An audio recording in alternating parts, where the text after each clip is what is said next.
Mike, Lynn, thank you so much for taking time out of your day to spend with our community.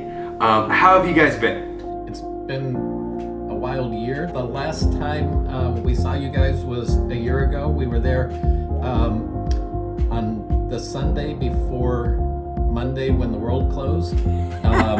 And we never thought that you guys would be the last humans we saw for the next year, but we were glad that it was you guys. We're a little orphanage in El Porvenir, Mexico. We're about an hour south of the border, down near Ensenada. They come to us orphaned, abandoned, abused, and then literally within hours, within days of walking through our gate, the smiles are coming back and the healing's beginning. What has COVID been like for the organization and for some of the kids? What's been hard, I think, for the kids, they've been homeschooling since March, only in their own houses. They weren't eating together. With them being in their homes, they have siblings in other houses, and it's been a while since they've been able to see the brothers and sisters. We're through that now.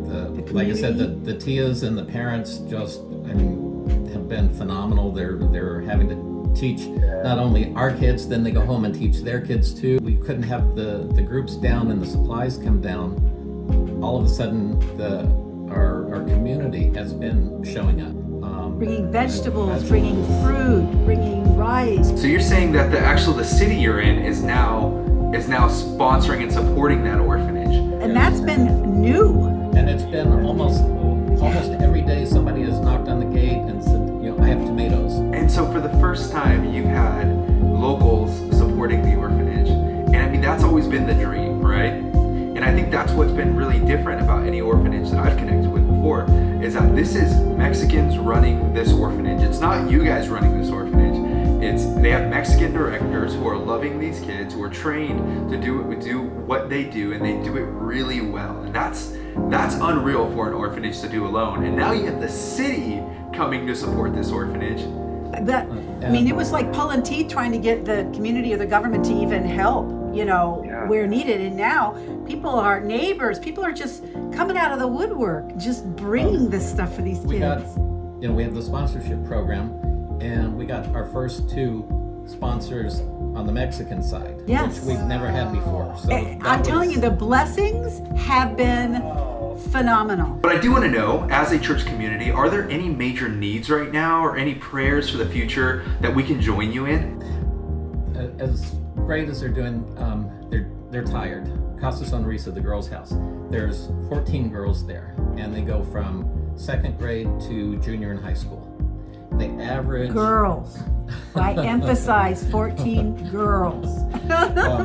But they average 5 classes each. So that's 70 classes that Francisco and Lydia are having to track daily. Well, guys, at Active Church, we have this thing called the Dollar Club. I love the Dollar Club. We love the Dollar Club. Well, this Easter, we took a Dollar Club offering, and we've asked people just to give $1 above what they normally give, or just begin that giving journey with us. And this month, we would love if Ninos De Baja was our Dollar Club recipient, and we'd love to send you, if it's okay with you guys, we'd love to send you guys $2,000. Oh my gosh, you just gave me goosies. Just to say thank you, and also if there's anything you guys can do with that, start a project, whatever that is, we just want it to be helpful to you guys. Thank you. Oh. Yeah. I feel like we're part of you guys, because it's like we know what's happening there. That's why we love the Dollar Club. We love your stories, because that's the way we are too. It's all about the stories, the personal connection. It's that personal connection, especially now that people need so desperately. Oh my gosh, I already know what we can use it for. Thank you. We can't wait for you guys to come.